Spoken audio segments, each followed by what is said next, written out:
সিনেমার শুরুতে আমরা ডক্টর রবার্ট নামের এক লোককে দেখি। একটা ভাঙাচোরা উঁচু বিল্ডিং এর উপরে আছে, তার সারা শরীরে রক্ত লেগে আছে। সে সেখানে একটা কুকুর পুড়ে রান্না করছে। এখানে আমরা একেবারে ক্লিয়ার না যে কি হচ্ছে। পরের সিনে আমরা 3 মাস আগের কাহিনী দেখি, যেখানে সবকিছু একেবারেই ঠিক ছিল। আমরা ভিউয়াররা লন্ডন সিটিতে 40 তলা একটা বিল্ডিং দেখি, আর এই বিল্ডিংটার নাম হাই রাইজ। এই টাওয়ারটা বিশেষ কিছু মানুষের জন্য বানানো হয়েছে, যারা কিনা মডার্ন লিভিং স্টাইল চায়। এখানে একেবারে উপরের তলায় অর্থাৎ টপ ফ্লোরে সব থেকে ধনী লোকেরা থাকে এবং নিচের তলাগুলোতে গরিব লোক থাকে। অর্থাৎ 40তম তলায় সব থেকে ধনী লোকেরা থাকে এবং 39th ফ্লোর থেকে কম ধনী, আর এভাবেই ধীরে ধীরে নিচের দিকে নামতে থাকে। এখানে পৃথিবীর সব ধরনের ফেসিলিটিস আছে, যেমন সুইমিং পুল, জিম, সুপারমার্কেট, বাচ্চাদের স্কুল ইত্যাদি, যাতে করে তাদের এখান থেকে কখনোই বাইরে যেতে না হয়। এরা এখানে বাইরের পৃথিবী থেকে অনেকটাই আইসোলেটেড হয়ে থাকে। ডক্টর রবার্ট এই বিল্ডিং এর 25th ফ্লোরে শিফট করেছে। সে এখন অনেক খুশি, কারণ এখানে আগের থেকে অনেক ভালো একটা লাইফ স্পেন্ড করবে। এখানে তার সাথে একটা মহিলার দেখা হয়, যে একজন সিঙ্গেল মাদার, আর তার একটা ছেলে আছে। ডক্টর রবার্ট এবং এই মহিলাটা খুব কম সময়ের মধ্যে অনেক ক্লোজ হয়ে যায়। এছাড়াও ডক্টর রবার্টের সাথে রিচার্ড বিল্ডারেরও ভালো বন্ধুত্ব হয়ে যায়। এখানে রিচার্ড বিল্ডার একজন ডকুমেন্টারি ফিল্ম মেকার, আর ডক্টর রবার্ট হলো ফিজিওলজি টিচার। ডক্টর রবার্ট তার ক্লাসে একটা হিউম্যান হেড কাট করে তার স্টুডেন্টদের দেখায়। এমন সময় একটা ছেলে সেখানে অজ্ঞান হয়ে পড়ে যায়, তাই সেই স্টুডেন্টকে ব্রেন স্ক্যান করার জন্য পাঠিয়ে দেওয়া হয়। পরের দিন ডক্টর রবার্টকে অ্যান্থনি রয়েল নামের একটা লোকের সাথে দেখা করার জন্য ডাকা হয়, যে কিনা এই বিল্ডিং এর 40তম ফ্লোরে থাকে, অর্থাৎ সব থেকে ধনী লোকের থাকার জায়গায়। আসলে এই টাওয়ারটা রয়েল নিজেই ডিজাইন করেছে। এখানে আমরা রয়েলের স্ত্রীকে দেখি, যে কিনা কাউকে তেমন একটা গুরুত্ব দেয় না, কিন্তু সে ডক্টর রবার্টকে তার পার্টির জন্য ইনভাইট করে। আর এই পার্টিটা কিছুদিন পরে হবে।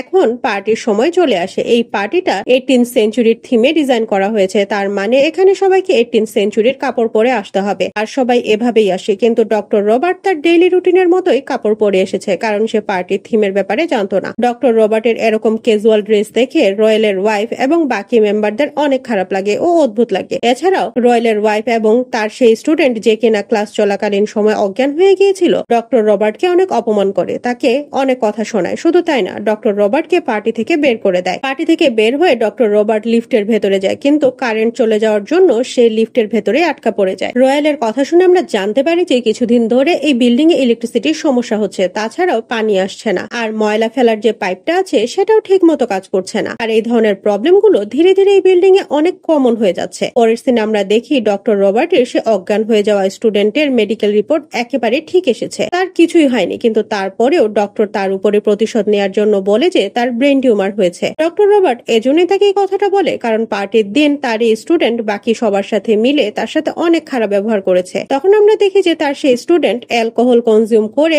39th ফ্লোর থেকে নিচে লাফ দেয় আর নিজের জীবন শেষ করে দেয়। তাই এখানে পুলিশ চলে আসে, কিন্তু তারা এই ব্যাপারে খুব একটা বেশি ইনভেস্টিগেশন করে না। তাই ডক্টর রবার্টের বন্ধু রিচার্ড উইন্ডার অনেক কষ্ট পায়। সে এখন ডিসাইড করে যে সেই বিল্ডিং অর্থাৎ হাই রাইজের ভেতরে হওয়া সব অপরাধকে এক্সপোজ করবে। এই বিল্ডিং এর ভেতর থেকে না কেউ বাইরে যায়, না কেউ ভেতরে আসে। এর ভেতরে লো এবং ওয়াটার একেবারেই শেষ হয়ে গেছে। এখানে যে কোনো ক্রাইম একেবারেই কমন হয়ে গেছে। সুপার মার্কেটের ভেতরে এখন ফুড সাপ্লাই অনেক কম, অর্থাৎ তাদের খাবারও ধীরে ধীরে কমে যাচ্ছে, যে জন্য এখানে থাকা মানুষেরা একজন আরেকজনের সাথে মারামারি করতে শুরু করে। এদিকে অনেকেই সন্দেহ করছে যে রয়েল হয়তো পুলিশদের ঘুষ দিয়েছে, যাতে করে এখানে থাকা সব অপরাধ তারা ইগনোর করে, আর এই বিল্ডিং এর ভেতরের কোনো খবর বাইরে লিক না হয়। অন্যদিকে ডক্টর রবার্ট তার নিজের কৃতকর্মের জন্য অনেক লজ্জিত, কারণ সে তার সেই স্টুডেন্টকে বলেছিল যে তার ব্রেন টিউমার হয়েছে, যখন কিনা সে একেবারেই সুস্থ ছিল। তাই ডক্টর এখন মানসিকভাবে অনেক অসুস্থ হয়ে গেছে এবং সে নিজেকে একটা ঘরে বন্ধ করে রাখে। সে বারবার নিজেকে দোষ দিতে থাকে। আসলে সে ধীরে ধীরে মেন্টালি আনস্টেবল হয়ে যাচ্ছে। ওয়েল্ডার প্ল্যান করে যে সে রয়েলকে মেরে ফেলবে, যে কিনা এই বিল্ডিংটা ডিজাইন করেছিল। ওয়েল্ডারের মনে হয় এই সব কিছুর পেছনে রয়েল আছে। যখন সে তাকে মারতে যায়, তখন জানতে পারে যে রয়েলের একজন ছেলে আছে, আর তার ব্যাপারে পৃথিবীর কেউই জানে না। ওয়েল্ডার অনেক কষ্ট করে রয়েলের পেন্ট হাউসে আসে, এরপরে তাকে গুলি করে, যার ফলে রয়েল মারা যায়। আর সেখানে থাকা একটা মেয়ে ওয়েল্ডারকেও গুলি করে, যার মানে এখন এখানে দুজনেই মারা গেছে। রয়েলের ছেলে এসব কিছু লুকিয়ে লুকিয়ে দেখে। সম্পূর্ণ টাওয়ার এখন লন্ডভন্ড হয়ে গেছে। এখানে থাকা সবাই একজন আরেকজনের সাথে মারামারি করছে। সব মানুষের মনে ভয়াবহ ঘৃণা। নিচের ফ্লোরের মানুষজন উপরের ফ্লোরের মানুষকে, অর্থাৎ গরিব বড়লোককে আর বড়লোক গরিবদের মারতে থাকে। এখন সিনেমা সেই জায়গায় এসে থামে যেখান থেকে এই সিনেমাটা শুরু হয়েছিল, যেখানে ডক্টর রবার্ট প্রায় ধ্বংস হয়ে যাওয়া একটা বিল্ডিং এর ভেতরে আছে। এখানে আমরা দেখি যে ডক্টর রবার্ট